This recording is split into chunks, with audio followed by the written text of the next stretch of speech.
أعوذ بالله من الشيطان الرجيم. بسم الله الرحمن الرحيم.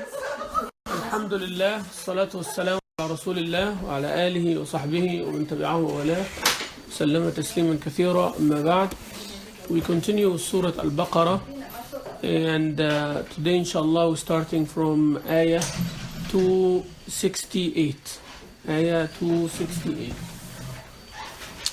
And it starts with, it's still, the ayat here, still talking about al-infaq, spending. The ayat of al-infaq, starting from Allah Azza wa Jal giving us the example of those who spend like the seed and becoming 700 seeds, سبع سنابل في كل سنبلة 100 حبة. We studied that part. So, and then Allah Azza wa Jal told us how we behave while we are spending. Helping someone with sadaqah, giving someone charity. We do not follow it by man or other. Man or other. Al-man, reminding someone with the favor that you do. Al-other is harming them by action or by words. Like, you are not grateful. I'm always helping you, but you are not thankful. This is other. Right? Man is reminding them, who's helping you? I am helping you. I will always be there. Don't worry. I will give you this kind of things.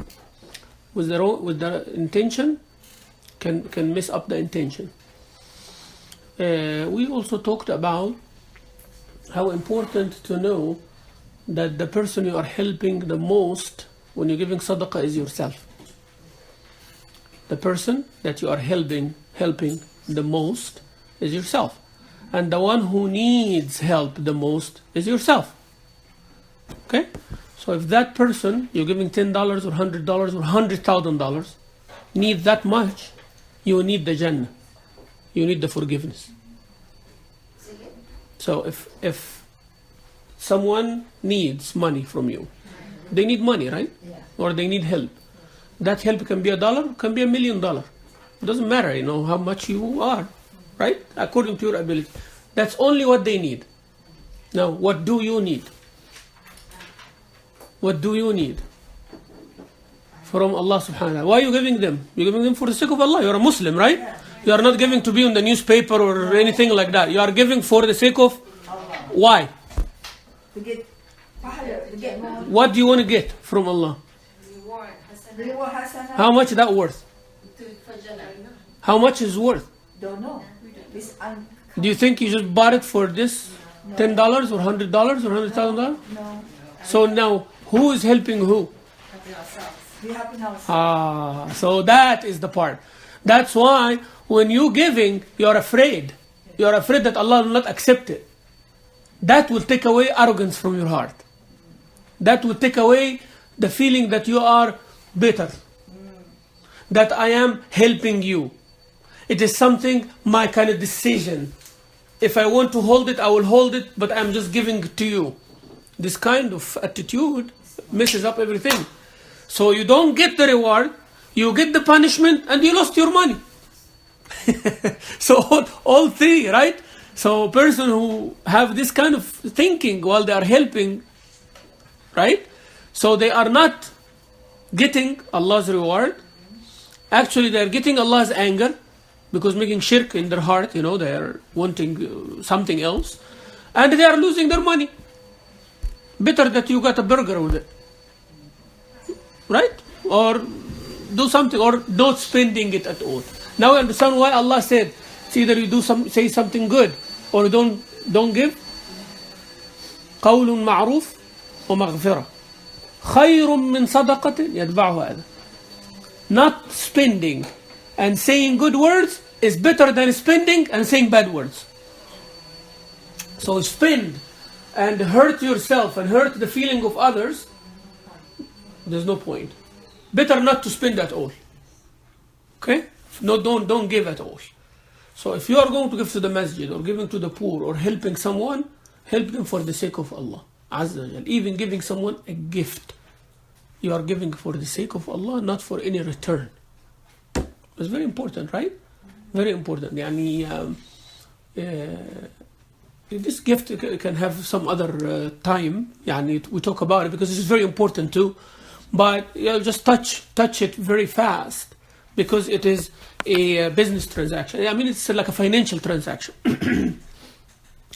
When we gift, we have to ask ourselves, why are we gifting? You're buying me a gift, or you're giving your sister a gift, or your friend a gift. Why? I'm asking you a question.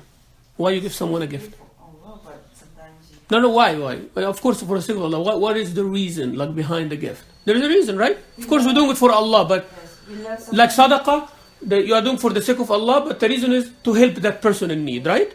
There's a reason. Okay? But your intention is for Allah Azza wa Jal. Now, when you're giving your friend or your brother or your mother or your father a gift, you're doing for the sake of Allah, but what is the reason? To make them happy. That's it? So that we think about them. We think a lot about them and we want them. You can make them happy without the gift, right? Pardon? Why you make them happy without a gift? You can give them a hug. You can smile. You can be with them. But why you would gift someone something? That's theirs. That is theirs, actually. Hmm? That is theirs. That is their stuff. The main reason for giving a gift is my expression how much I love them. Yes. So it's about me too. Yes. It's not about them. The problem is we think about the person so much, then the gift will be decided accordingly. So that person is that, I cannot bring them a $10 perfume. It has to be $100. Because if I give them a $10, then I look like, cheap. Yes. And they will, so it's all about them. And then everything is decided accordingly, right? But the gift is not that. The gift is for mahabba. The gift is for mahabba. Rasul Sallallahu Alaihi Wasallam said that. Tahadu tahabbu. Tahadu tahabbu. The gifting, see that?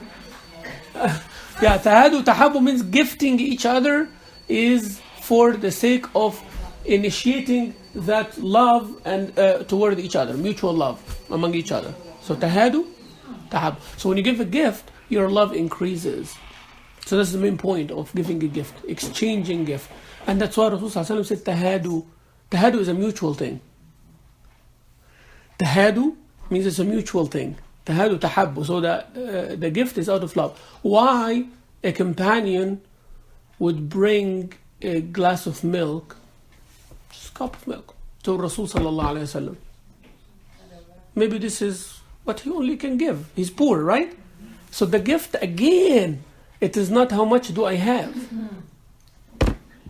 right? It is the point I give the gift. Because I love that person and I want to give them a gift. That gift can be anything. The kids are the best in doing that. They just bring a paper from anywhere and scrap it and say, Baba, this is for you. That's the best, actually, sincere gift. I wish we do like that. Genuine. It's a piece of paper was thrown somewhere, right? And now how do we receive that one? We keep the file for years and years. That's dangerous. The way you handle it, it shows exactly what a gift from someone who loves you means to you. Of the value of it. The value of it, yeah. So you just take it and you just throw it somewhere. No. I will take it, wow, it's for me? Thank you so much. That is how you pay the gift back, right? And then you put it somewhere in a drawer or something like. Even if it's thrown or recycled at the end of the day, but that's not the point. The point is what it means to them and what it means to you, right? So now they showed me how they love me according to their ability. I will show them according to mine too. But that's not the main exchange. And it becomes a problem when we do that to each other, right? Yeah, look, I give them a gift for this much and they're giving me this much. So actually you are not sincere in giving the gift. The gift in the beginning was not an expression of your love. It was actually a business transaction. You're trying to get something in return. And you're trying to be better. And then you always give a gift that nobody can match. You see? So it went out from the circle of what it's supposed to do to the opposite.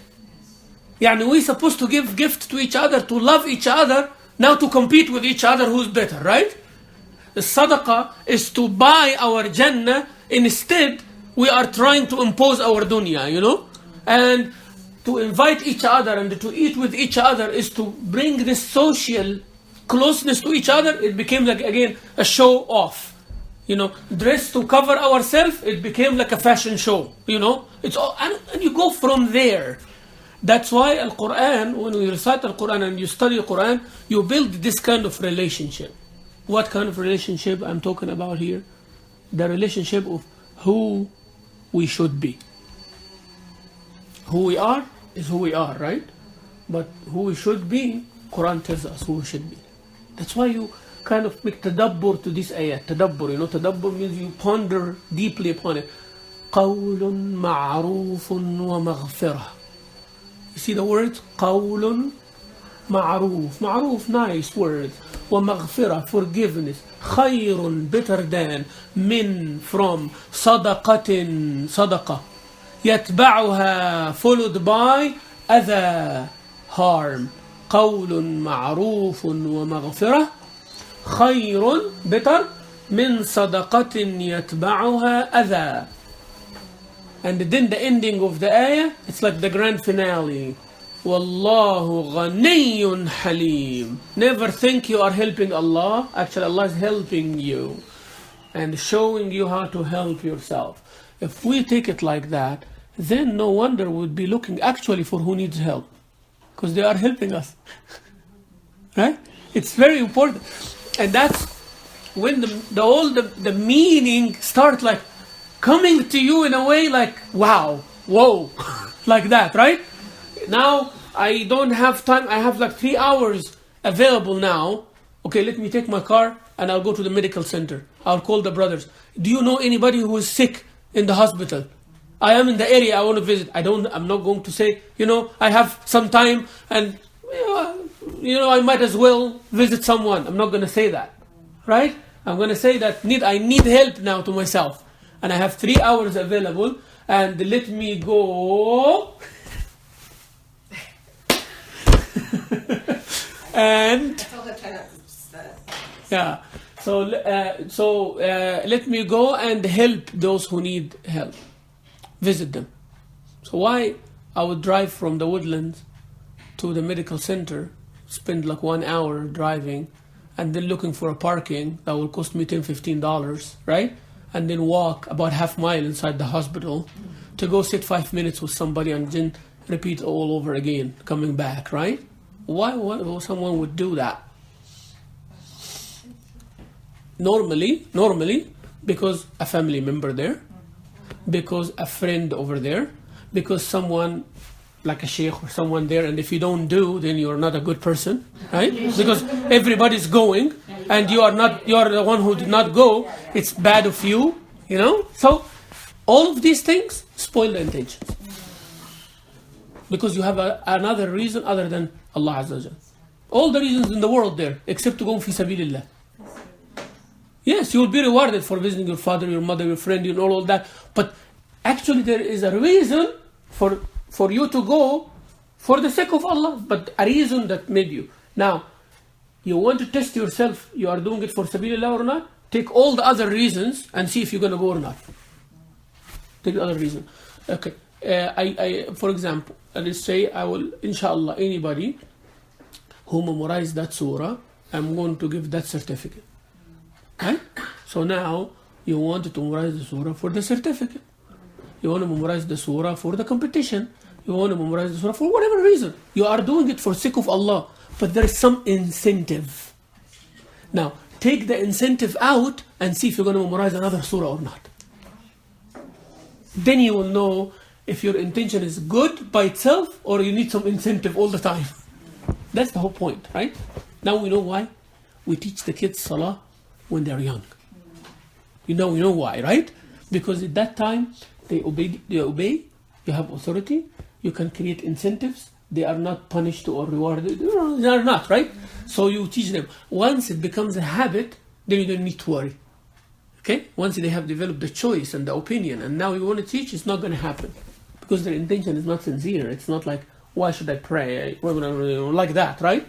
But even when they are teenagers, they don't pray because they learned when they're young, they are going to make a 360, 180, and they will come back to it again later because you planted the good seed, right? So that's the whole issue. What I'm trying to say here, my sisters, you want to check your sincerity, do the actions that you normally do as good actions, but do it without any material incentives. As I said, would you take your car and drive for 1 hour and go through all of this to visit somebody you do not even know? Right? Forget, because Sheikh Mamdouh told you, forget about that. I can tell you now there is someone sick, go visit them. You will go because I just told you, right? And you're sincere to do it, that's good. But would you initiate that yourself? Think about it. From this week, think about it. Do it once a month, once a year, subhanallah. Do it. Like as sisters, gather together and say, okay, this month, inshallah, we need 3 sisters only. That we are going to go and we are going to make those gift baskets or whatever, flowers or something like that. And then we're going to go visit 5 people in the medical center. And you will ask, you will find. You will find. You will find people who are sick. Instead of just going there blind, like that. But Doesn't matter if it's non-Muslim? Doesn't matter. But you will find Muslims. Yes. And then go for non-Muslims as well. Actually, that would be a very good da'wah, you know. And for nothing. Don't tell them we're visiting you because we are Muslims or because we're... No, right? But again, there are administrative parts to be done with the hospital. You cannot just go visit someone who doesn't want you to visit. You know, there are many other things. But that's why I say, if you look in the community, for sure you will find someone. If you call the masjid, is there anybody from the community who's sick in the hospital? They will find for you. Every Jum'ah, please make dua for this person. Please make, right? No, all the time. We have. Forget about this hospital thing. I'm just giving you an example, right? There are many people who are senior in our community. Seniors, right? Who cannot drive. We always like to go to the mall and shopping and the park and all that. How about taking one of them to the park? How about going visiting one of those senior people that their children left them or they are in other state or something? Spend the day for them, help them clean the house, cook for them for a few days, right? Spend some time for them, read for them like children, you know?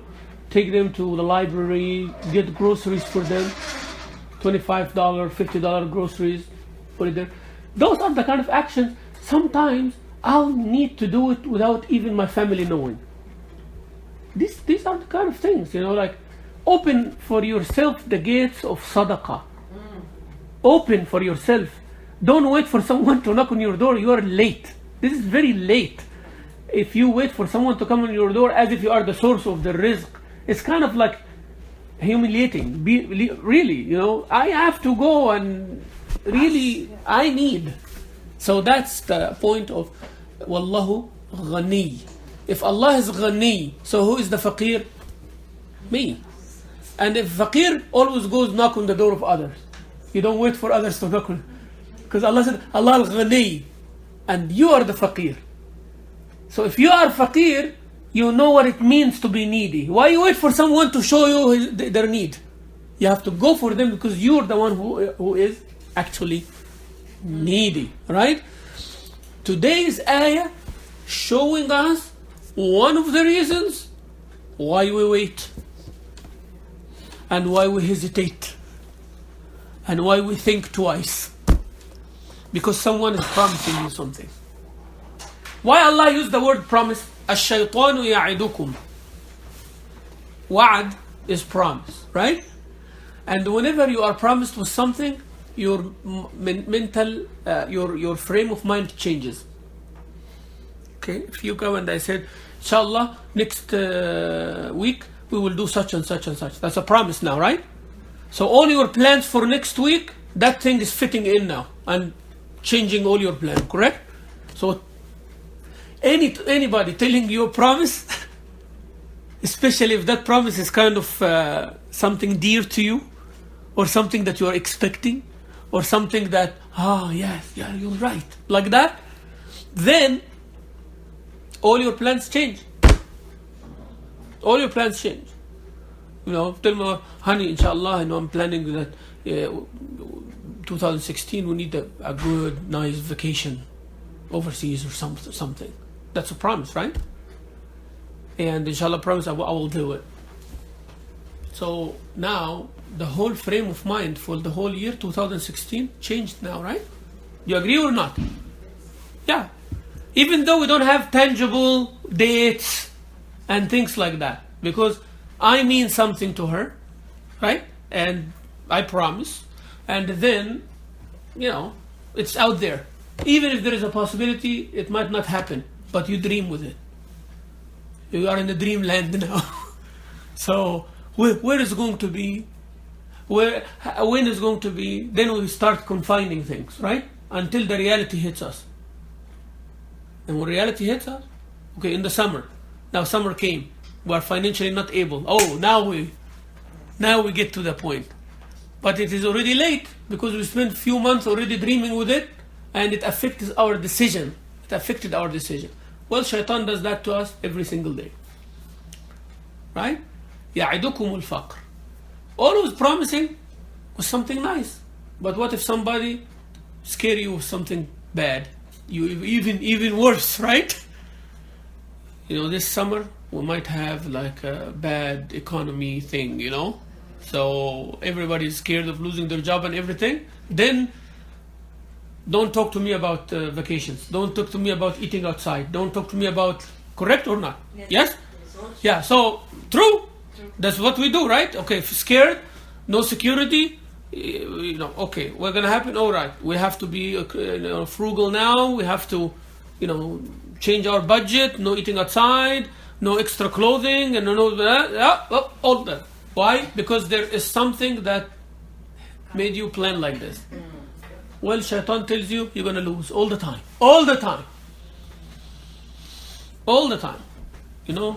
This is not going to end. Do you think this is the final fundraising? Wait for a few more months. They're going to make another fundraising and another fundraising and another cause and another person. You think you are going to help all the poor people in the world? You think you're going to and then puts you down, right? You are very excited. He takes it away from you gradually, right? Don't do it. Goes here, goes there. You're just one thing you're doing. You're great. You're good. And this year is fine. Even if you decrease, you're still giving. You are better than those who do not give. Well, Shaitan starts like that. He does not come tell you make shirk. He will not do that. No, he will come and say, you are doing halal. Do as much halal as you can. Halal. More halal. And once a person is indulged in more halal, then they go one step down, right? And then comes to them and said, yes, you can pray jama'ah at the masjid, but have jama'ah with your family too, right? Then jama'ah, as long as you pray only, and after you pray, Zuhr time is until Asr. You see? I'm just telling you the steps. Our ulama wrote about those things, right? Zuhr until Asr, and you are busy. Al-amal is ibadah. You can actually join Zuhr and Asr together. Step by step. Maybe to reach that step, it takes 5-10 years. For Shaitan, it is worth it. You know why it's worth it? Because you're closer to your end. So if he reaches his goal, one day before you die, he succeeds big time with flying stars. So he does not need to succeed now. He might invest on one of us for the next 30 years. So he reaches his goal while I am on my deathbed. Who lose? I do. Right? So that is the problem, right? We think like, okay, I can fight Shaitan, but how long you can fight? So he keeps, okay, you join Zuhr and Asr. Allah Ghafurur Rahim. You lost your salah, no problem. You were helping your children. You were doing good for the community. It goes like that, on and on and on, until you find the person only praying Jum'ah at the end. And you say pray Jum'ah, you still say La ilaha illallah Muhammadur Rasulullah. You pray the Jama'ah, you do those things. Allah knows what is in your heart, on and on and on. Now, this is only the salah example. Now, it happens with spending, it happens with clothing, it happens with family, it happens with everything, right? So he takes one person, one step at a time. So, الشيطان يعدكم الفقر. فقر, فقير, poverty. Now, Allah Azza wa Jal said, Shaitan is promising you faqr. Is he promising this to the people who are not well-to-do? Actually, he's promising to the person who doesn't have, and he's promising it to the person who has $1 billion. So Shaitan invites, and that's one of the things that any human being doesn't want to hear. That's one of the things that any human being doesn't want to hear. To be poor. You'll be poor. Even the person who is already poor. Don't tell them this is going to last forever. People don't want to hear that they're going to be poor, that they're going to be helpless. That hope is the most amazing thing. Hope, right? A person who is sick and dying, they still have hope, clinging to dear life, right? That's why we give them that hope. Even everybody's 100% sure they're going to die any time, you still give them hope, right? One time I visited someone who was dying already, and they died while I'm standing there, an older lady, and her children are around and crying. And I said, why are you doing that? Everybody get out of the room. We're going to behave as if she is going to live forever. We will all die and she is living. But Sheikh, the doctor said it's about 30 minutes. I said, let him say what he says. You cannot let her die without hope. She has to die with the hope with her, right? Hope doesn't die, we die, right? So let her that. So when she's there, but she's not hearing. Who told you she's not hearing? Right? Even if she's not hearing, we will act as if she's hearing, right?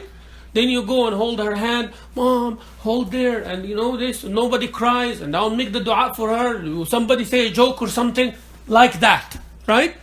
So let her leave while she's in peace. She's scared already, right? You have to give the people hope. So hope is the most important thing. If that hope in being better is taken away from us, then we are a miserable creature. We're a miserable creature in this world, right? And that's what Shaitan does. Taking away from us this hope in Allah's mercy by spending, Allah will compensate me more. We have that hope. Actually, it's a belief, right? So Shaitan takes that away. He taps on our need, on our fear of being poor, right? Now I take this away from my money. Now my money is in front of me. I'm safe now. Like this is, I can see it, right? I can see that money in the bank. Can just do the app.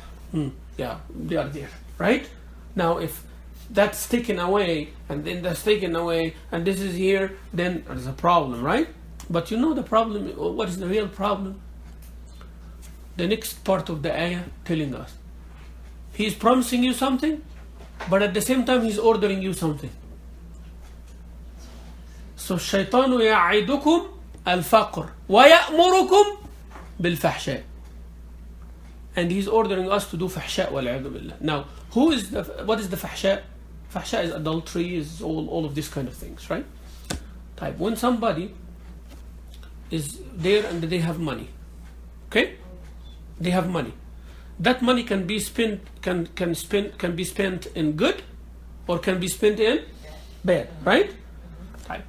If the person spends it in good, like let's say he gave $1,000 to a needy person or a cause, okay? Now he does not have the $1,000 anymore. Correct or not? Yes. If they went gambling, and they have all this kind of bad relationship, sexual relationship with someone, and all of that, they spend money as well or not? Yes. Spend as money. So they don't have that $1,000. Same thing, right? So $1,000 went out, you don't have it anymore here, and $1,000 went out, you don't have it anymore here. But what is the difference in this picture? They got some physical enjoyment here, right? But there is nothing that they can see here. And that's what Shaitan plays on. There is a product. Okay? There is a product. Material, physical product. You spend, you get. You spend, what are you getting? You get the idea now? So here he said, oh, you're going to be poor and everything. But he orders you and you still spend the money. And that's why you find the $50 going in the masjid is hard, but buying a toy for your child is easy. I'm not saying buying a toy is a bad thing. I'm not saying it's a bad thing. We're still in a good aspect here. It's easy. Right? Going, as I said, going together and spending $200-300 for a meal is okay. Right? But paying them for Quran tutoring is hard. Visiting someone sick and spending $100 is hard, but having a wedding and spending $100,000 is easy. Those are the diseases in our community, by the way. And me and you share in a way or in another. Yani. And I'm not saying I'm an angel here, but I'm telling you it is hard on us to spend for the cause of Allah. It is hard. Anybody who says other than that, I think they are kind of trying to be politically correct. If it is not hard, Allah would not say all these ayat. Subhanallah. It is hard. It is hard to go and fight in the cause of Allah and die, knowing that you will die. It's hard. It is hard on your nafs. It is hard to spend the money. It is hard. But it is easy to enjoy it. 10 times. Spending 10 times to enjoy it is easy. Is easy. As I said, it is very, very hard for many people to spend $10,000 to take their family to Umrah every year. It's hard. It is hard. But the people who are from the same exact community going to Disneyland and going to Hawaii and going to vacation, more. Spend more than that. Why? Because there is a product. There is something that they can see that they are getting. Enjoyment, happiness, which is halal, alhamdulillah, no problem, right? But are you doing on the other side something like that? Right? So this is what Shaitan does, playing with. يَعِدُكُمْ يَأْمُرُكُمْ. So always whenever there is something physical, something material, we want it. As long as it's halal, alhamdulillah, do it, right? No problem. But try to do the things that you don't get immediate physical gratification too. Sit there. Like, always learn. Always learn to get the. What's going on? Oh, you change the. Okay.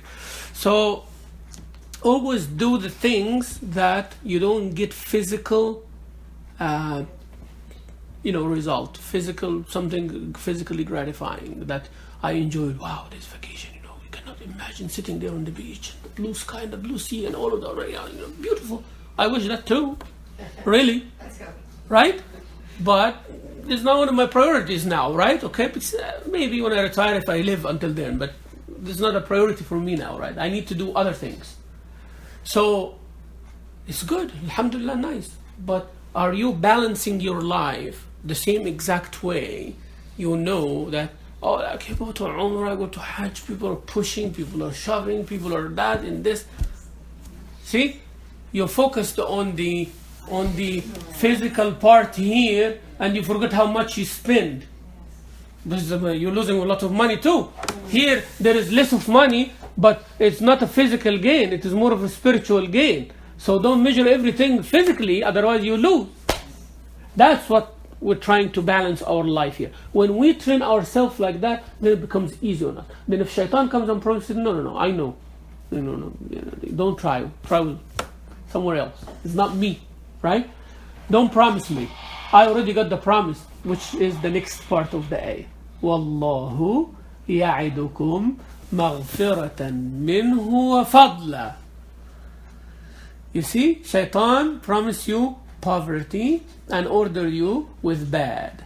Allah is promising you maghfiratan minhu, forgiveness. Who among us who is not committing sin? Who among us who does not have shortcomings? Who among us who is not really did something bad? All of us did.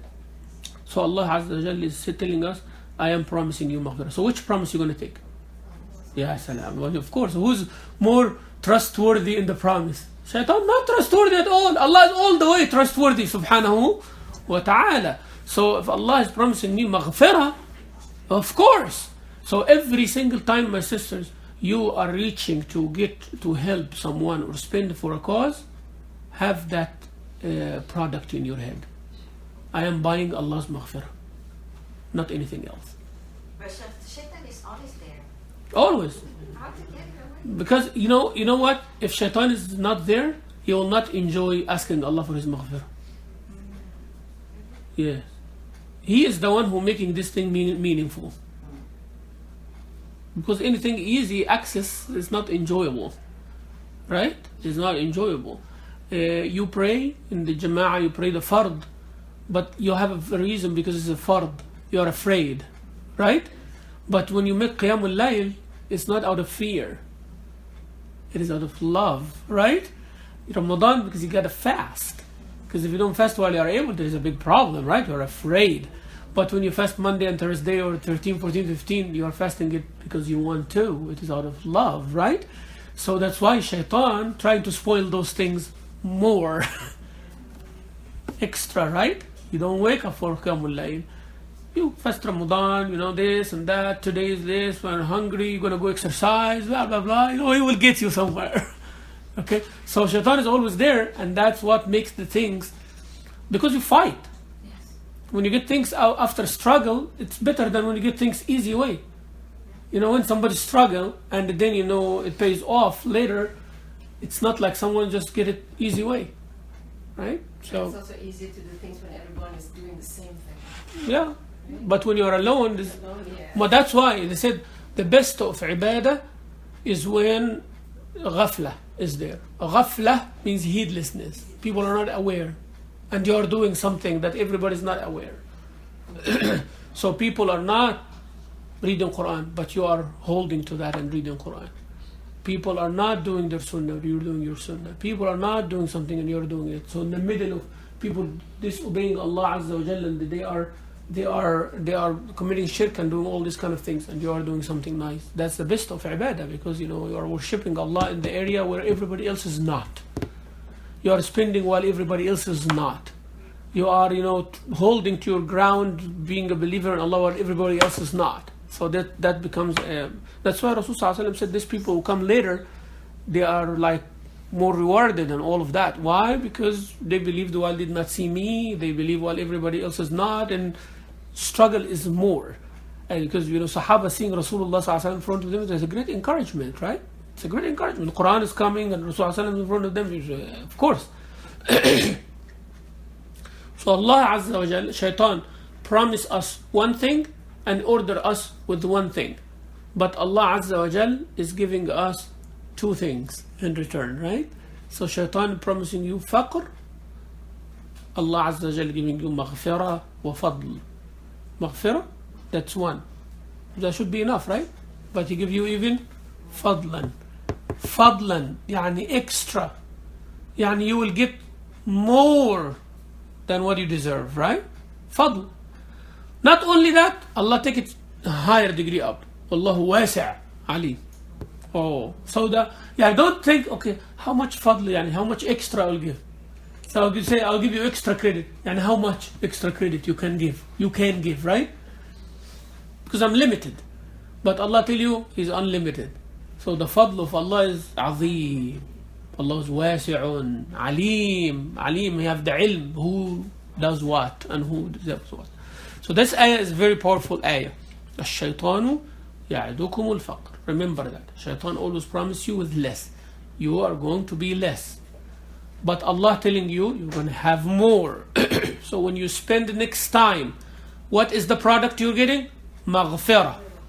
Not only this money will be replaced, you will get more in your health, in your wealth, in your happiness. That's actually priceless. It's actually what? Priceless.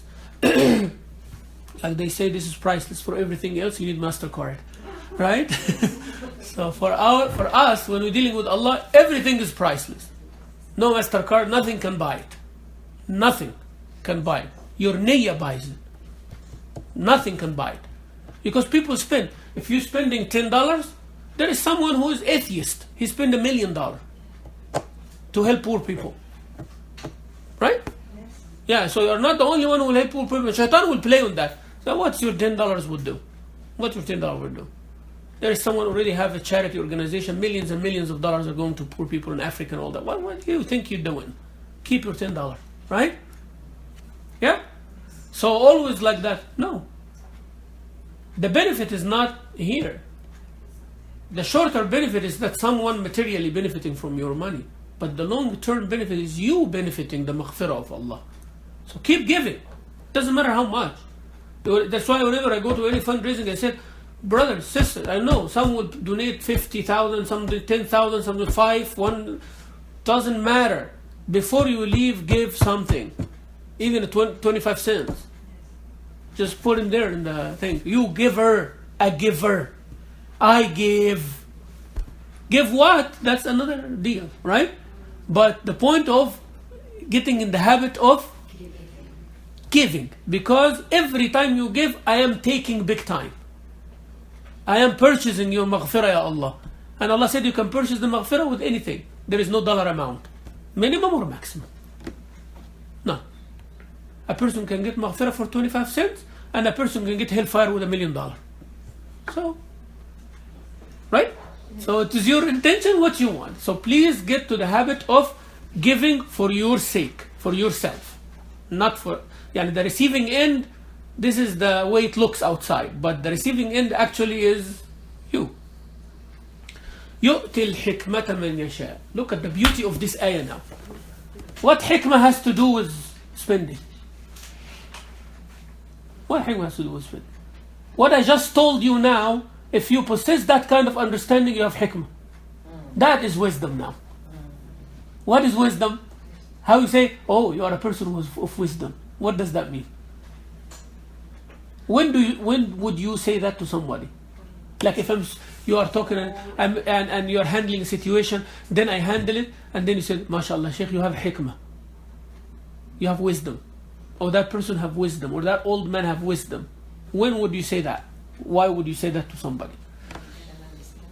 The better understanding of something. And what was the result? They solved it in a way with less problems, with less loss, with less issues, right? So hikmah means doing the right thing, the right way, at the right time. That's what hikmah is. Doing the right thing, the needed thing, the right way, the right time. Because you can be doing the right thing, but in the wrong time.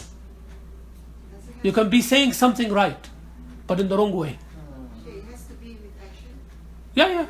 Doing means saying, means action, anything. So, as I said, someone is doing something wrong, right? So when you say, this is wrong, you are saying the right thing. In the wrong way, at the wrong time. Wrong chair. No, that's the wrong way. All wrong. That's the wrong way. Like if somebody is always messing up something, like my child or my spouse or something like that, they keep doing something in the wrong way all the time, right? Now I need to fix it. Need to fix that one. And it's fixable. And any human trait is fixable. But, I can say, you are always doing this thing wrong. Did I say anything strange? Did I lie? Did I lie? I did not lie, right? Did I say something right? Yes. Did I complain because it needs to be fixed? Yes. But that's not hikmah. That actually created another problem now. This thing continues and that person's heart is not good now. Now we have an issue with each other. So problem became two problems. Now, how I'm going to handle the second problem? Whenever I criticize you, you are always like that. So I created now 3 problems. That sounds like me sometimes. Make sense to you? We all went through this stage. I went through this stage. And it's miserable. I'm just telling you, right?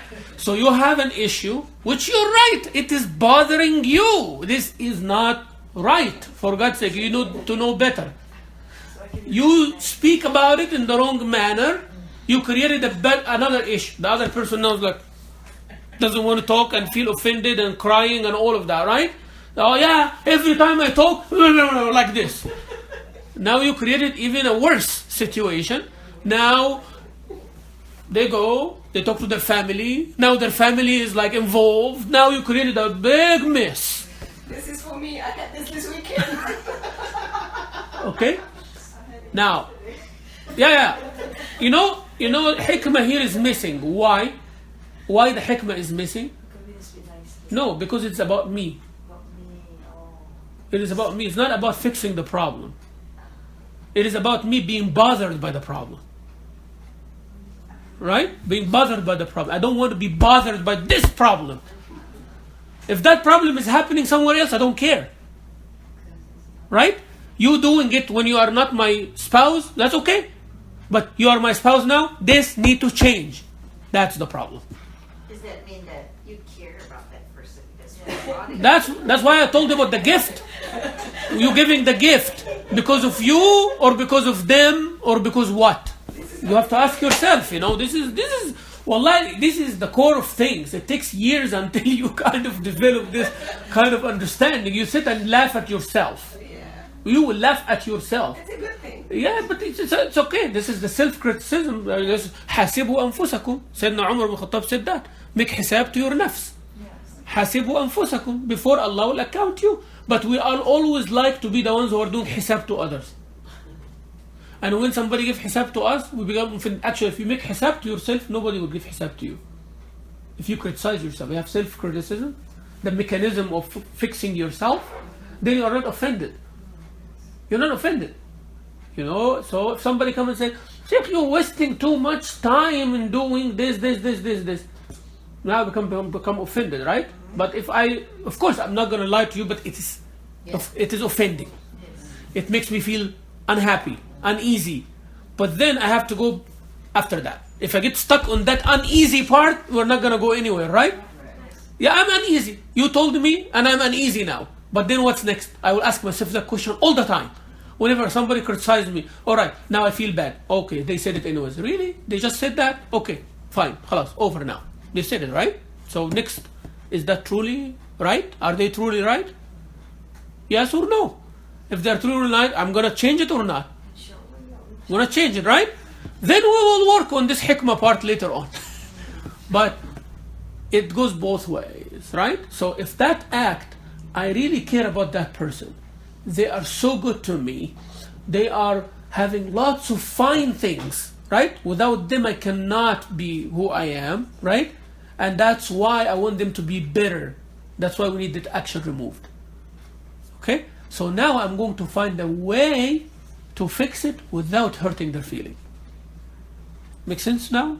That's where hikmah comes. When hikmah comes, when it is not about you. So you start the sentence, say, darling, like to change. And then everything goes better. That's maybe without. Not for everyone else. It helps. Maybe without saying anything. It can be done without saying anything. Or you are doing something extra on the other side, and then this thing will be fixed. There are different ways. Sometimes the person is aware of the issue, but they are not able to do it. They need assistance. They need help. They need someone to show them. They need things like that. How many times you know that this thing needs to be done, and you are healthy, you are fine. I don't know how to describe it. It's not laziness. It is like kind of no interest in doing it. Not motivated. Yes. Not motivated. You see? So it is not like they don't know how. Sometimes maybe they are lack of motivation, or like they are depressed in that part, or something like that. So you might find those things that motivate them, that they love to do, and you help them doing it. Those things will be eliminated automatically. Hikmah. So hikmah, you find someone comes in and they say the same thing that you have been saying, but things are done. So what?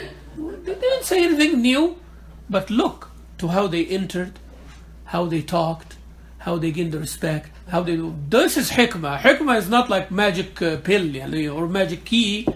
It is lots of things. That's why we look at the older people with more respect. Why? Because human nature, anybody who's more experienced than you can respect. human nature, right? Whenever you find someone who demonstrate something in front of your skill, then you kind of like, oh, how you do that? I want to learn this. So when somebody older age, it is a given that they went through lots of things already, right? They don't need to demonstrate anything. They already have the age. So the hikmah is doing the right thing at the right time in the right way. So what is needed? Somebody just come and put that. He said, wow, man, that's how do you do that?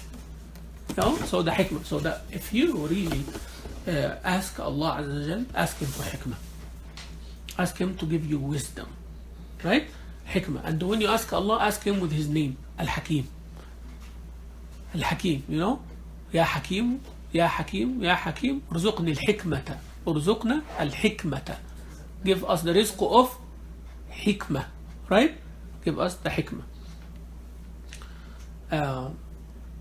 You know the word hikmah come from hakama. Ha, ka, and ma. You know the hakama is the part, the iron part that it is put in the mouth of the horse. Yeah. What? Like how? The horse, Put something in mouth. they put the Oh, piece of iron and then the leather comes, holds the head, and you hold the rein, right? Rain. Right? What does that do? Guide the horse. Guide up. But how you guide the horse? Jen. Because the horse feels that part in the, right? So they kind of like, you control. Yeah. Now you know where hikmah comes from? You're controlling the situation. That's what hikmah is. Your situation doesn't go loose. Because you know, if the situation, somebody is emotional, somebody is aggressive, somebody is passive, situation goes out of hand. Right? But a person who's hakim means knowing what to do and what to say and how to say it and when to say it. It is like that one who's holding the rein of the horse, knowing what to do, when to hold, when to go right, when to go in, when make it loose, when make it tight, right? And that's the whole point of the word hikmah. See, Arabic is like that. The root of the word gives you the meaning of the word, of all the derivatives. Huh? Ha, kaf, and mim. Yeah. And also come from it the word hukm, ruling, judgment, verdict, hakim, ruler, right? So same root. It goes around and around and around. There's someone in control of something. He have the ability to tell what to do. Have ability to issue a verdict. Hakim, right? يؤتي الحكمة من يشاء. Allah give hikmah to whomever He wills. ومن يؤتى الحكمة, who's ever given this hikmah, فقد أوتي خيرا كثيرا. Whoever giving the hikmah will be given خيرا كثيرا. So now hikmah, it doesn't mean you have $1 million and you're spending left and right, having this and that. Not necessarily. It can be for somebody right, but for some other person can be saving it right. For a third person can be spending it right. You know, so it depends. So the person who have hikmah is the one who knows what to do with what they have. Now you understand? So Allah, Shaitan will promise you faqr regardless how much you have. So if you have the hikmah, regardless what you have, you will always act right. Now you know why this ayah coming after spending? So Allah give hikmah to whomever He wills. So always ask Allah, Ya Allah, make me among those whom You will to have hikmah, right? Because if you give hikmah, you have khayran kathira. Khayran, sometimes a person does not have money. And you know what? They end spending millions of dollars. Huh? How did they not have money? Because they know how to get the money from those who have it. And they spend. Some people like that. So it is not an excuse, because Shaitan also promised you that I don't have money, so let the rich people spend. But you have a good tongue, rich people can listen to you. Okay? Sometimes a person who does not know about teaching Quran or doing this or doing that, and then you go and tell them, say, really? You do those things? Here, few $1,000s. Go ahead. So you became the reason for them to gain. That's why Allah telling us, وَلَا تَحَاضُّونَ عَلَى طَعَامِ الْمِسْكِينِ. تَحَاضُّون means advise each other. So if you don't have money, you're not off the hook. You know somebody who have money and they are not spending. So what did you do? So you can actually be spending millions of dollars without you having a penny. Yeah. There are some people, some sheikhs, who does not have money at all. Poor, subhanallah. When they die, we kind of know every, hundreds of families, they were getting money from them. And now they are not, because as long as they're alive, it is secret. When they die, then these people come out. Who's going to help us now? Right? And it appears that the sheikh, he has like one bedroom. How? This sheikh was helping you? How? Because through people, right? There is a family that need help. There's a family, like this. Okay, here, and channeling the money. So that person doesn't want to be known, or he doesn't know how, and the sheikh is just delivering the money. Yes. Some people, they go to Africa. They are very good in the da'wah, but they don't have the means.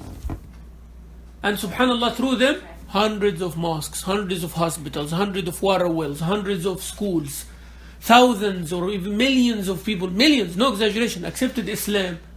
But that person did not have money. And these things, millions and millions of dollars, right? So how did they get it? So the issue is not how much you have. The issue is that you have al-hikmah. Remember that. You have what? Al-hikmah. You have al-hikmah, and the money, you will know how to spend it. If you don't know how to spend it, you find somebody who knows how to spend it. But you have the hikmah. If you don't have the money, then you have the hikmah. You will help someone who have the money but who does not have the hikmah, right? So hikmah is the best rizq. If Allah gives you money, doesn't matter how less or how more, how much it is. You have the hikmah, it is khayran kathiran. So don't worry about how much you have, worry about how much hikmah you have. Right? So hikmah is what is. How will you get hikmah? I know you could. What's the difference between hidayah? I know there is a difference, hidayah and hikmah. Like Allah grant hikmah. Allah also grant hidayah. Yes. Hidayah is stages. Hidayah is stages. Hikmah is part of those stages. Meaning, hidayah is showing you what is right from what is wrong. That's one stage. And everybody's shown that. Not necessarily everybody choose right. Right? So, you go here is right. You go here is wrong. That's one level of hidayah. Does that mean everybody follow the right? No. Okay? Next level of hidayah, helping you to choose right. So, first, showing you right. That's Allah did to everybody. وَأَمَّا ثَمُودُ فَهَدَيْنَاهُمْ فَاسْتَحَبُّوا الْعَمَى عَلَى الْهُدَى. Allah said the people of Thamud, we guided them, means we showed them. Like وَهَدَيْنَاهُ النَّجْدَيْنِ, right? We showed. But they chose blindness over guidance. That's the second level. They did not accept. So, the next level is to help you choose right. The third level, help you stay on the right. Yeah, because okay, I know that this is the road that reaches to my destination. And I decided to go, but I have not gone yet. Right? Or I started, but then I backed off. So the third level of hidayah, first showing you right from wrong. Second, helping you to choose right. Third, helping you to stay steadfast on it, even though the challenges and all of that. Fourth is to reach your destination. Right? Now part of this third level hidayah, which keep you stay there, giving you the tools. Giving you the tools, right? Telling you there is a gas station after this, there is a restaurant, there is a rest area, you can stop here, there is a car wash, you can maintain, you change your oil, those kind of things until you reach. So giving you the tools. These tools, al-ilm, wal-hilm, being patient, having knowledge, having hikmah, having the love of others, those parts of hidayah too. That's why Allah Azza wa Jal said, وَالَّذِينَ اهْتَدَوْا. Ihtada is a past tense, right? And for those who are guided, زَادَهُمْ هُدَى. So this hidayah, second hidayah, is different from the first hidayah. Ihtadaw, you chose the path. You stay in the path. But there are struggles, right? So زَادَهُمْ هُدَى gives you the tools that you need to continue and reach to your destination. That's why people in Jannah will say, Alhamdulillahi alladhi hadana lihada. So being in Jannah is guidance. So guidance showing you, guidance helping choosing, guidance continuing, guidance reaching. Remember those 4 levels, right? So you now understand hidayah. So hikmah is one of the tools. Okay, not everybody has hikmah. Not everybody has hikmah. And it is not like a defect on a person that he's not having hikmah. Everybody will not have the hikmah. That's how we need each other, right? Somebody needs that strength and that drive, to do things. Maybe if they have like some patience or something like that, the thing will not be done. So you need someone patient, and you need someone. That's why Sayyidina Umar ibn Khattab, Sayyidina Abu Bakr as-Siddiq, Sayyidina Umar ibn Khattab both have hikmah. Both of them have ultimate hikmah. Why? While they're both with Rasulullah sallallahu alaihi wasallam, each one give what is needed. One gives the power and the strength, and one gives the political opinion. Sayyidina Abu Bakr always gives the advice that, and Sayyidina Umar, his sword is ready all the time. But they complement them. We complement each other. But that's the hikmah, right? Rasul sallallahu alaihi wasallam have the hikmah. Allah gave him the hikmah, of course. But his companions, his consultants, each one have hikmah, but in different way. And his hikmah chooses. Now Rasulullah sallallahu alaihi wasallam died, sallallahu alayhi wasallam. Then Sayyidina Abu Bakr became the Khalif. Right? Now Sayyidina Abu Bakr is the ruler. And he said, I'm going to go fight against the people who rejected and all of that. Who was calming him down? Umar. Can you imagine? Like the one who was strong, he's what now? He's calming him down. And the one who was the soft, is the one who's... Because we cannot be both soft and we cannot be both. Now you understand the hikmah, right? So Sayyidina Abu Bakr said, Ya Umar, you are strong in Jahiliyyah and you are weak in Islam? La, doesn't work like that. He said, it's not about that. It is that to the balance, right? Now when Sayyidina Abu Bakr died, radiallahu anhu, who is the leader, Khalifa? Umar. He became softer than Abu Bakr. Crying and going around and helping the women and helping the children, and anybody will make Sayyidina Umar cry. Because he's the ruler now. See the hikmah? Doing the right thing, the right way, the right time. I am a ruler now. Why should I scare people? You see? But now someone else is the ruler. He needs someone to be there strong. In case you, right? Rasulullah cannot show aggression. Right? But anybody who might doubt that, beside him there is Umar. You be careful. You see the hikmah here? So, and the Rasulullah did not tell Umar, don't do that again. He will tell him no for that situation, right? But he does not tell him, Umar, never do that again. If he never said. Because that's needed. If someone, there are lots of ignorant people come, right? When they see always the likes of Abu Bakr, Abu Hurairah around Rasulullah, say, oh, people are... But when they see Umar ibn Khattab, Hamza, Khalid ibn Walid, now he has people who diplomats, and also he has a good army, right? So that's the hikmah. But Sayyidina Umar now is the ruler. Everybody will listen to whatever he says. Anyways, right? So why he needs to show his sword? He doesn't anymore. But he had his stick with him. He would punish people sometimes. So his fear of his position is there, but he's so soft with whoever needed, because now he is the shepherd. He cannot scare his sheep. Cannot scare his sheep, right? But will punish if one of them goes astray, right? But he's very merciful to them, and they will know that he's that strict to bring us back to safety, right? Hikmah. وما يذكر إلا أولو الألباب 269. وما يذكر إلا أولو الألباب. يعني only those who have hearts and who have minds to think, they are the ones who will remember and who will learn from that. Subhanallah. Rasul sallallahu alayhi wa sallam told us a beautiful hadith. You know, how many of you saw this cartoon all the time? That you have an angel on the right and the devil on the left. Oh, yeah. You saw that? Yes. Actually, there is a hadith about that. There is a hadith about this one. Not exactly like that. But it says that for every person, there is a touch of the angel and the touch of the devil. Yeah, for every one of us. We are prone to both. Yeah, we will hear this and we will hear that. Yes. So Rasul sallallahu alaihi wasallam saying, "Inna lish-shaytani lummatan bibni Adam." يعني shaitan had an access to the son of Adam. وَلِلْمَلَكِ لُمَّةً. And for an angel, there is also an access. So there is a shaitan and there is an angel. Each have an access to you as a human being. فَأَمَّا لُمَّةُ الشَّيْطَانِ. What is the access of the shaitan? What does shaitan do through the access? فَإِعَادٌ بِالشَّرِّ وَتَكْذِيبٌ بِالْحَقِّ. يعني the shaitan always promise you with bad. Bad is going to happen to you. Poverty is going to happen to you. Evil is going to happen to you, right? وَتَكْذِيبٌ بِالْحَقِّ.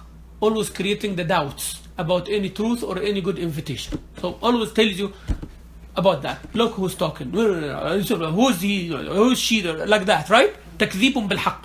So it is not about what you listening is true or not. It's who's speaking, when they're speaking, why they're speaking, why now, right? Always. Shaitan will keep giving you that. So to forget about what is said is haqq or not. Okay? But لُمَّةُ الْمَلَكِ وَأَمَّا لُمَّةُ الْمَلَكِ. What the angel would say, فَإِعَادٌ بِالْخَيْرِ. Always reminding you with the good after what you do. وَتَصْدِيقٌ بِالْحَقِّ. And always looking for the truth and believing in it. فَمَنْ وَجَدَ ذَلِكَ. Whoever sees that, second one, فَلْيَعْلَمْ أَنَّهُ مِنَ اللَّهِ. When you find that kind of thought coming to you, you know that Allah is sending you that angel. That is a gift. That means you are a special person, you are chosen, right? فَلْيَعْلَمْ فَمَنْ وَجَدَ ذَلِكَ. Whoever finds that, means the angel saying, believe to good and all that. فَلْيَعْلَمْ أَنَّهُ مِنَ اللَّهِ. It is coming from who? From Allah. فَلْيَحْمَدِ اللَّهِ. Say, Alhamdulillah. وَمَنْ وَجَدَ الْأُخْرَى. Whoever find the other one, فَلْيَتَعَوَّذْ مِنَ الشَّيْطَانِ. It is from shaitan, say, أعوذ بالله من الشيطان الرجيم. So whenever you have these bad, negative things, for sure it is coming from who? From that red guy. Right? And yes, who having all that thing with a squeaky voice. Right? But the other one is the white. Yeah, the angel, he's telling you that you should do it. Right? And sometimes you have both thoughts. Correct? Struggling. Exactly like that movie. Exactly the same. I'm just telling you, this is a hadith of Rasulullah sallallahu alaihi wasallam. This is mentioned in Tirmidhi and the Nasa'i and Ibn Hibban. Then Rasulullah in the hadith, this hadith, he recited this ayah 269. So Rasul sallallahu alaihi wasallam said, for every child of Adam, there is a talk of angel and a talk of shaitan. Whisper, yani of shaitan. The angel, the shaitan will always promise you with evil and ask you to deny the truth. And the angel promise you with good and ask you to believe the truth. Right?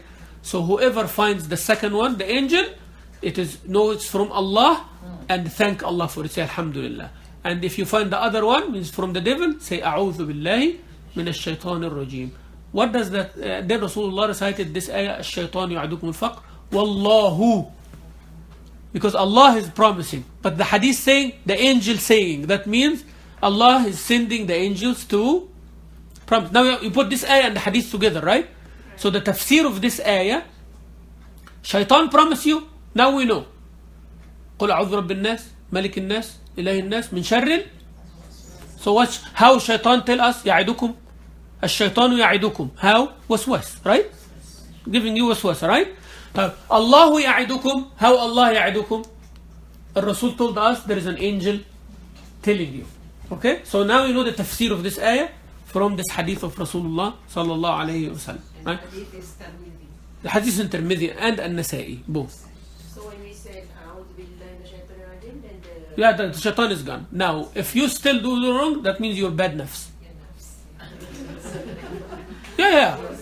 Because for sure, if you say أعوذ بالله من الشيطان الرجيم, for sure shaitan runs away from the word. He is not there. Now, if you still do the wrong, means it's your nafs al-ammara bis-su'. Your nafs is having weakness. Yeah. You need to work on that one. Yeah. And it became, it's all like a circle, right? It's like a circle. How your nafs is weak, you ask yourself. No way, that you cannot do something good except if you are doing for sure something bad and insisting on it. 100%. That's 100%, I'm telling you. There is no way someone cannot wake up for Salatul Fajr in the morning except they are doing something wrong at night.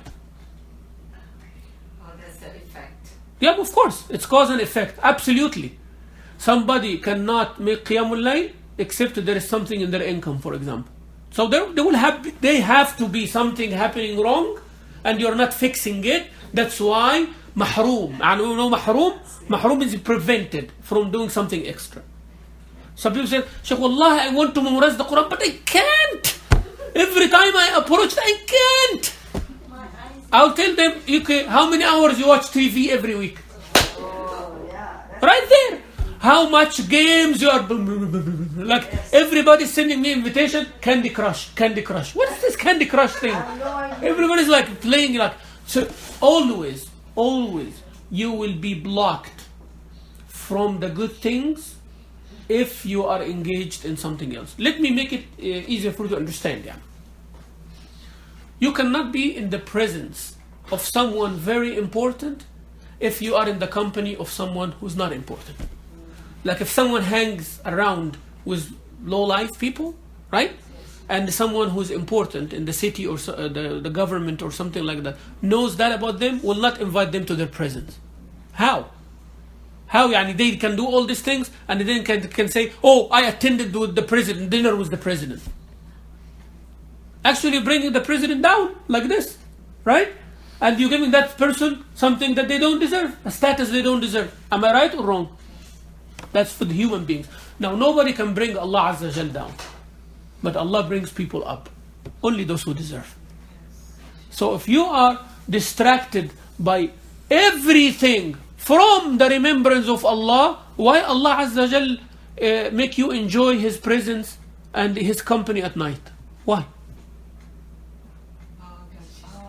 You get it? No, I didn't get it. Okay. Allah Azza wa Jal brings certain people to His company. Standing for Qiyamul Layl, in whose company you are?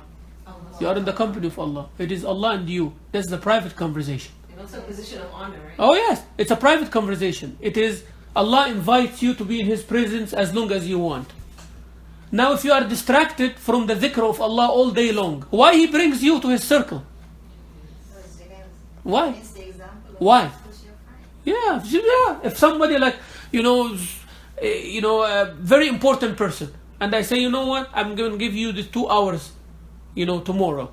And then the day before, you are with all those whom I dislike. Right? And then I know you're going to come meet with me, and they are waiting for you out there. You're going to go hang around with them as well. And it's not like you regret and you say, you know what, I'm not going to hang because, I'm going to sit with you and please guide me and all of that. And tell me what to do. I will study. I will do everything you want until I memorize the Quran. Some people like that. Sheikh, tell me memorize the Quran. I said, you think I'm going to write you 1, 2, 3. I give you, and you go there. You memorize the Quran. You come say it to me. It doesn't work like that. I wish it does. But if you want to memorize the Quran, let me tell you this: you have to change all your life. I'm not saying you are doing bad. All your life is bad, but all your life will be changed for sure. For sure it has to be changed. Because once you memorize the Quran, you are a changed person. So why you get that honor if you're not willing to change? You want to continue doing everything, but you want a gift of the Quran. It is like, a coffee. I go make a coffee, I drink a coffee. No, today I'm not in the mood for coffee, let me drink tea. So I make tea, I drink tea. Next day I want soda, I go to the ground and get the soda. Well, Allah Azza wa Jalla in His work doesn't happen like this. So we want something without giving something back in return. Yes. No, but you have to change. To change your life accordingly. If you want to be healthy, you have to change your life. You cannot be continuing what you do and then you become healthy. In one of the khutbah, the Khatib was saying that the reasons why we are not doing the things that we needed to do was because that we are prevented by the sins that we committed. That's right. Is that? But that's the same thing. Not only the sins. That's why, as I said in the beginning, Shaitan comes to you and says, do as much halal as you can. There is a rule in Islam. Permissibility does not mean it is necessary to do. Right? Permissibility does not mean it is necessary to do. Alright. So, it is permitted, kalam, talk, is mubah. It's something permissible. That means I'll just keep talking all the time? I'm not going to say anything haram, I'm not going to backbite. But does that mean all day long I'm... No. Right? So it's mubah doesn't mean you go ahead and do it. That's what many people understand. Also, something mubah as a punishment, for example, doesn't mean that you go ahead and do it. Right? That's why many people get stuck with this ayah of men and women and,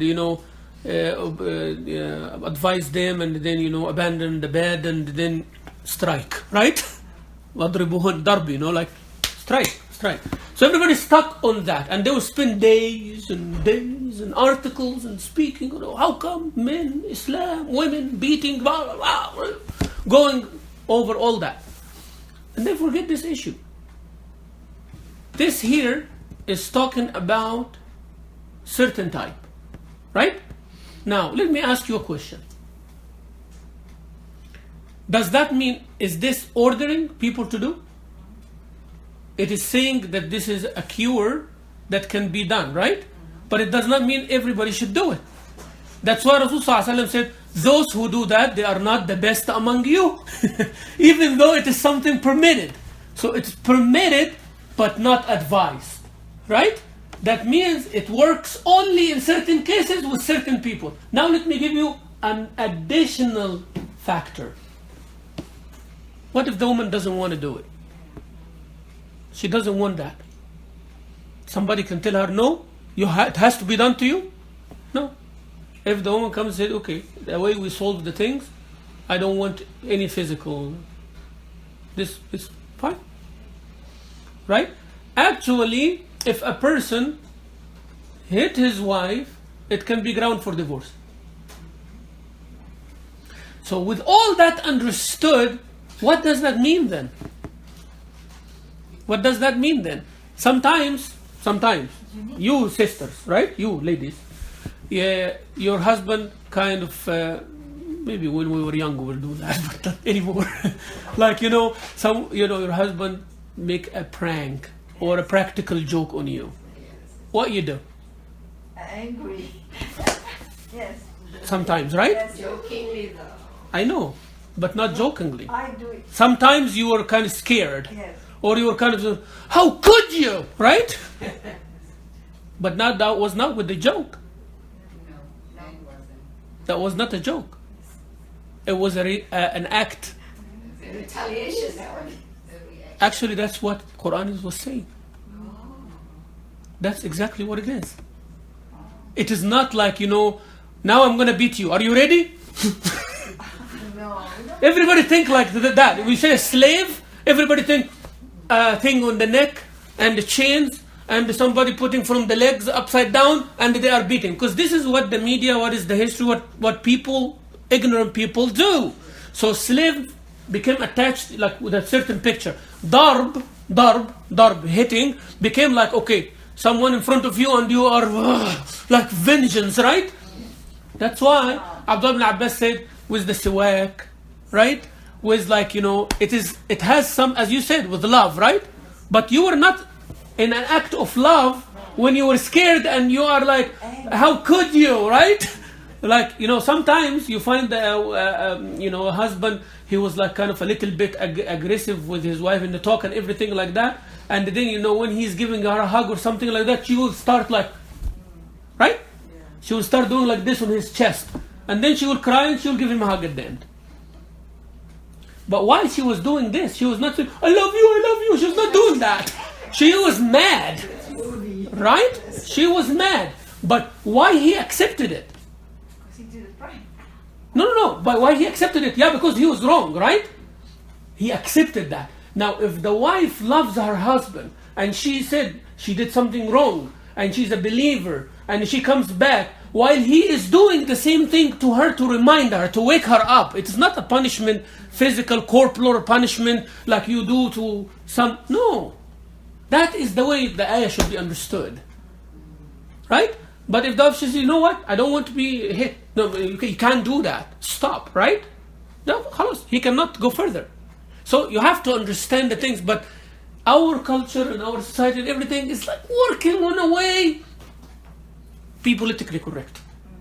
You know, oh, that means Quran is wrong or what? Allah said, وَاضْرِبُوهُنْ. Be very literal. Of course, this ayah is there, but how it is done, you have to read in the history. You have to see how Rasulullah never ever did. Right? Never ever did. And then he said, they are not the best among you. You know why? Because they interpreted it wrong. The Sahaba. That's not what is meant. What it meant, what I just told you now. It is a construct of both understand. And I that's why I tried to give you the example of women doing it to the men, not the other way around. Not the other way around, right? Like, you know, if I go and like my sister, like, and I tell her, boom, like this, for example, right? Like I scare her or something like that. Oh, how you do that to me, right? And she did like that, and I will laugh while she's hitting on me, right? The men will punch you cold. No, but what I'm trying to say, is this darb or not darb? It is darb. In Arabic, this is called darb. Daraba means you hit someone. Now, physically, did she hit me or not? Yes. My mother did it. Did she hit me or not? Yes. My wife, if I am mad and I am apologizing and everything, stay away from me, and she pushes me away. Did she push me or not? Yes. Can I say, oh, she pushes her husband? Whoa, like, come on, right? Every time I'm trying to be nice to you, you're pushing me away. How dare you? You are not respecting. I can make a big deal out of it, right?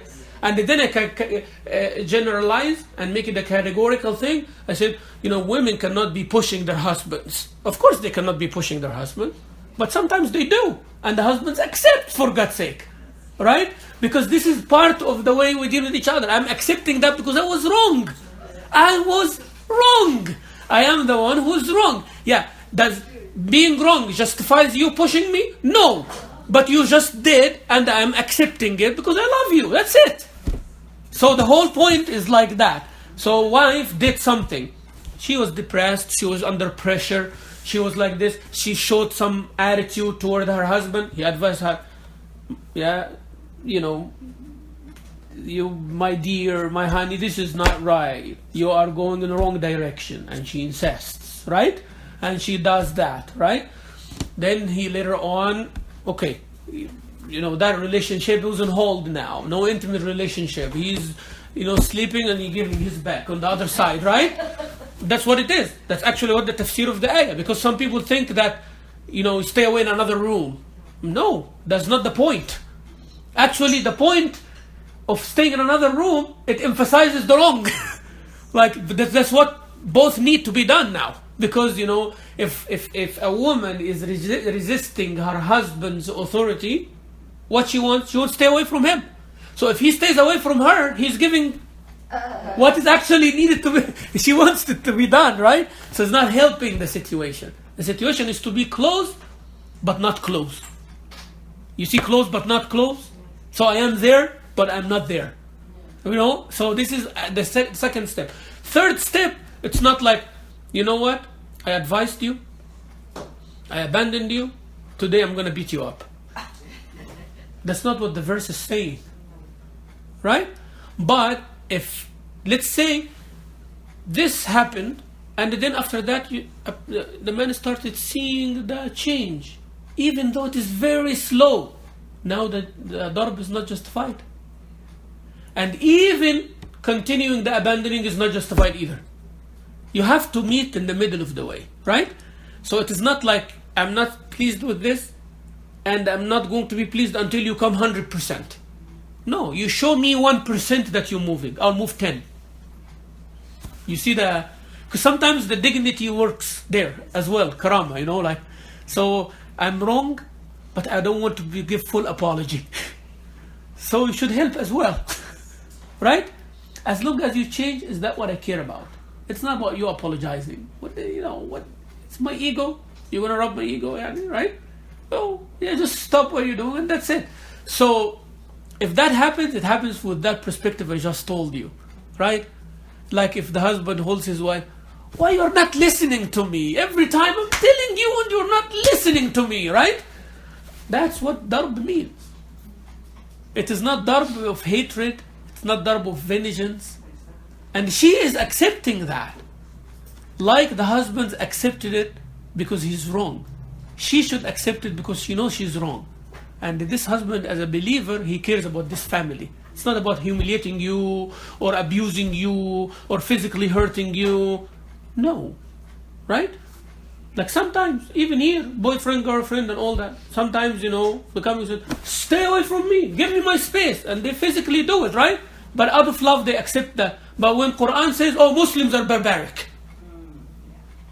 That is the part. And then you find some Muslim preachers or some Muslim things that said, no, this ayah does not mean this. It means when the husband started noticing that his wife is dating someone else or talking to someone else. That happened here, you know, like among the youth, the young people, famous, you know, started saying this justification. Says this ayah is about zina or about a person doubting his wife that she has an affair.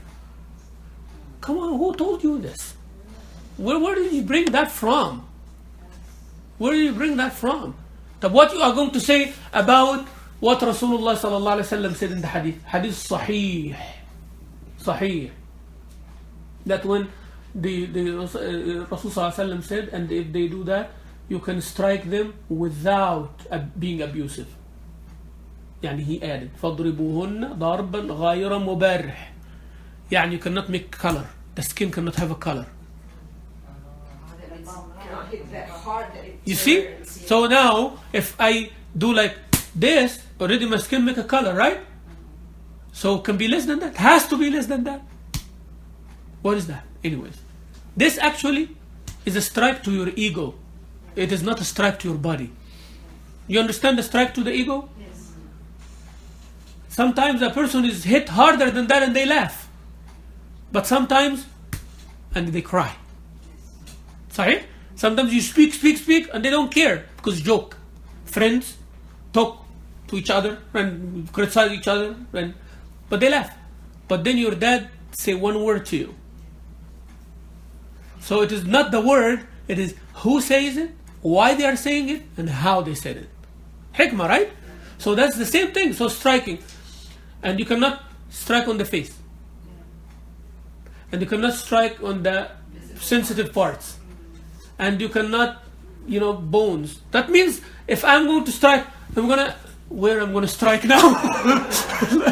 So it is mostly as I just told you. Why you keep doing that? Come on, you know, straighten things, you know, I love you. This is not supposed to be the way. Right? This kind of وَضْرِبُوهُنَّ. Right? فَإِنْ أَطَعْنَكُمْ فَلَا تَبْغُوا عَلَيْهِنَّ سَبِيلًا. Allah Azza wa Jalla said. Why I'm mentioning all this? Because we need to understand the Quran. Very, very, very important. So Shaitan always comes to us and try to make us change those things. And the Rasul sallallahu alaihi wasallam also told us with regards to the hikmah. Abdullah ibn Mas'ud saying this hadith, which is narrated in Bukhari and Muslim, Rasul sallallahu alaihi wasallam said, لا حسد إلا في اثنتين. No hasad except in two things. No hasad.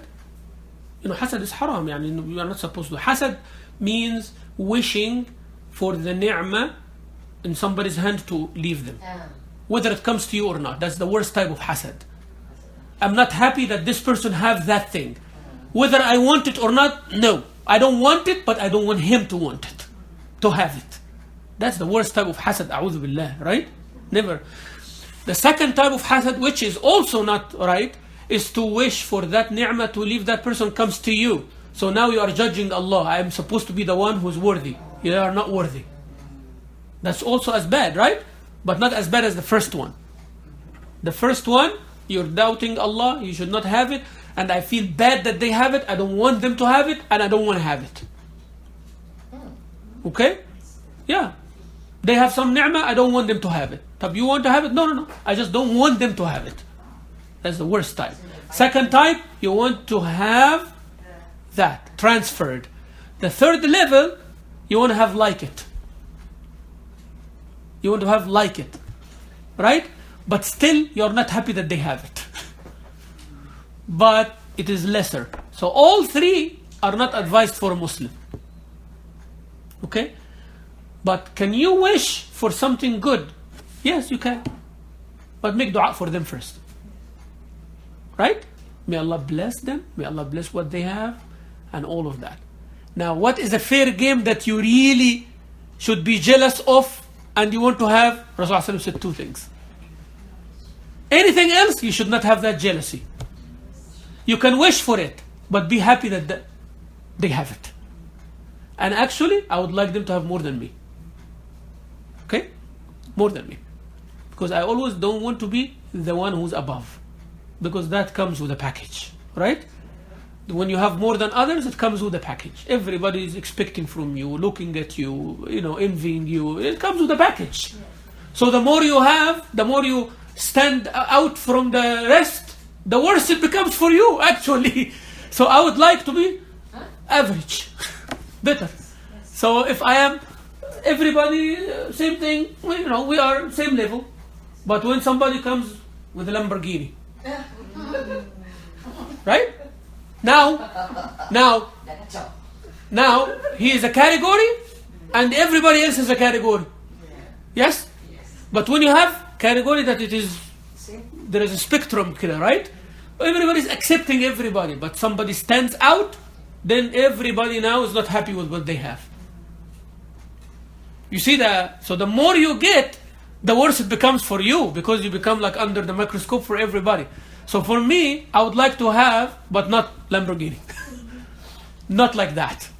Because that separates me from the people whom I love, whom I want to stay with. There is a barrier between me and them. Doesn't matter how good I am to them. They still value me with what I have in the parking outside. They still value me with the house I am in. So I'm not happy to have something that it is really a big gap between me and the community. I'm not happy with that. I'm really not. And I wish I don't get there. Because the more you get, the more it separates you. And now, at this moment, many people 10 years ago, whom they were very close and talking to me and everything, said, oh, now you are a big sheikh, you are famous, we cannot talk to you. Try, talk to me. I will talk to you, right? But the more you get up, your priorities change, you are busy with other things, and people will assume wrong about you anyways. The smaller your work gets. Yeah, so it's like, I'm not abandoning, but now I am getting older, I'm getting bigger, more affairs, more issues of the community on a higher level. So those people whom, when I was young and less busy, less knowledgeable, was close to them, think that intentionally I am abandoning them. So why should I gain some more material, do it intentionally to create the gap while it is already there? So Rasul sallallahu alaihi wasallam said, now what is a fair game to have jealousy and try to be even more than others? He said two things. When you see a person that Allah give money, but he's spending it in all goodness. They are giving charity, building masajid, helping others, giving loans to the people, giving. Now you say, wow, I wish I'm like that and more.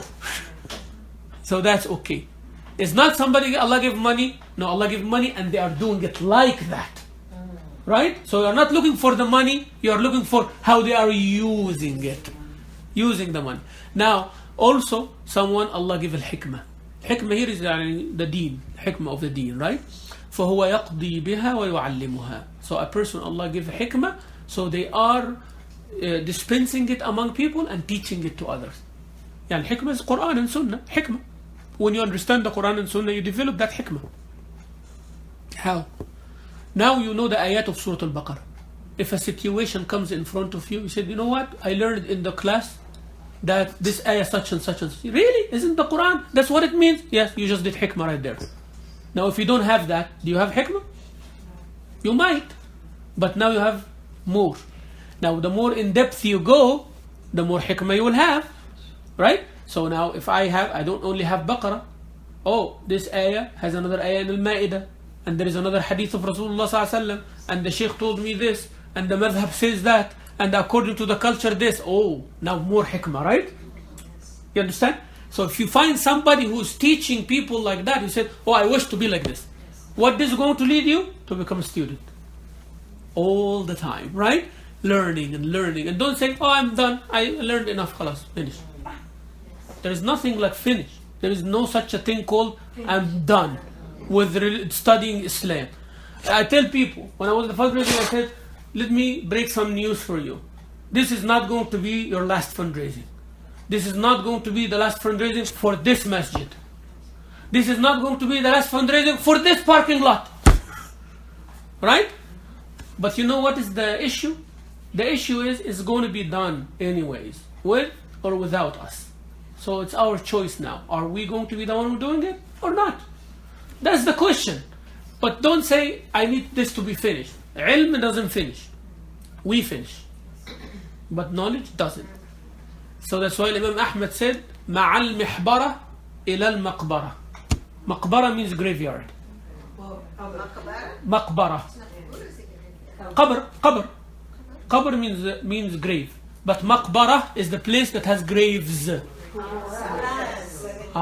Graveyard يعني. Mihbara is the ink bottle.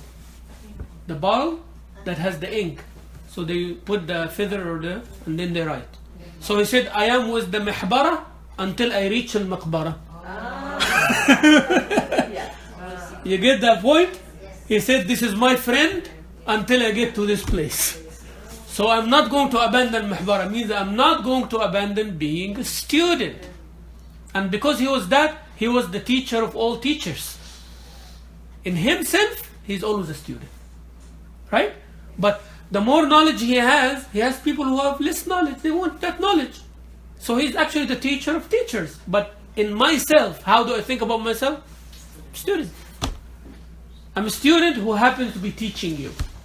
And you happen to be teaching someone. And that someone is teaching someone, and that's the whole cycle of things. I am teaching my kids. And believe me, my kids are teachers whether they notice it or not.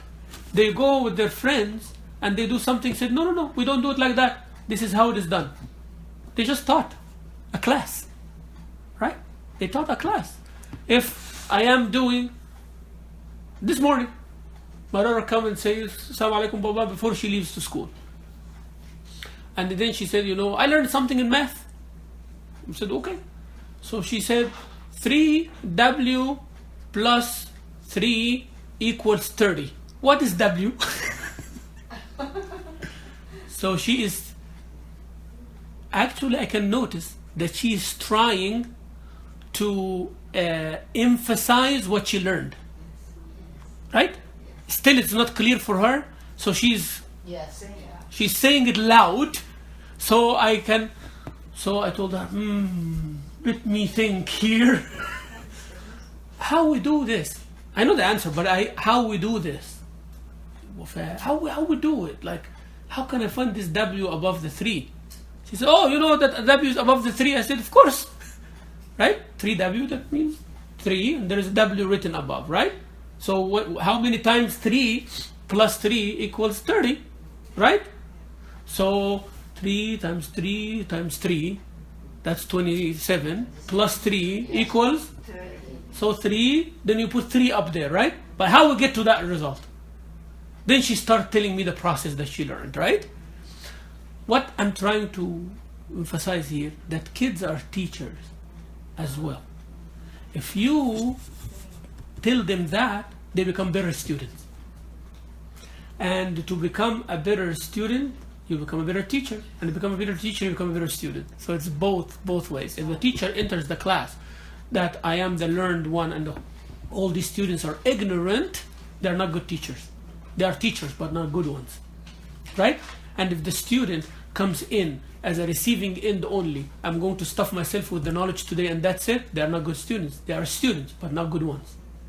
So for you to become a better student, you have to teach what you're learning. And for me to become a better teacher, I have to learn how to be a student as well. So I go prepare, I go learn, I go ask. I'll ask you sometimes questions. So these kind of things, right? So it goes both ways. So never ever think you are always a student, and never ever you think you are always teacher. You are a good teacher only when you're learning more, right? From your student. From your students. They are the ones who are going to tell you how to teach them, what do they need. That's why when you come and say, Sheikh, we want to study Surah Al-Baqarah. Surah Al-Baqarah it is. I can suggest a surah for you, but maybe it works for you, maybe not. Maybe that's what you need, maybe not. Right? So that's why I tell all the Sheikh, whenever I get invited to a Sheikh, please come give us Friday night, this and that, and please suggest for us some topics. I said, no, I will come, but I'm not going to suggest any topics for you. Talk to your community, come with suggestions, narrow it down, because this is what the community wants to hear. Right? So that's what your kids want to know. You might suggest things, but you are the one who knows what your kids need. So it's good when you come and say, Sheikh, I want to teach my kids Salah. What is the best way? Then I will give you the best way, right? But you said, Sheikh, I want to teach my kids to be good Muslims. Come on, this is vague. Everyone wants their kids to become good Muslims, right? But focus. Do your kids know how to pray? Do kids know halal and haram? Kids know about the Day of Judgment? I can suggest a course for you. But you are the one who knows your children more than anyone else. You know the one, what does interest them? Are they into the computer thing, PowerPoint thing? They want to read? Some people like reading, some people like listening, some people like seeing it as a movie. So, yeah. So inshallah Rabbil Alameen, we stop here, and next time we're going to take a bigger section.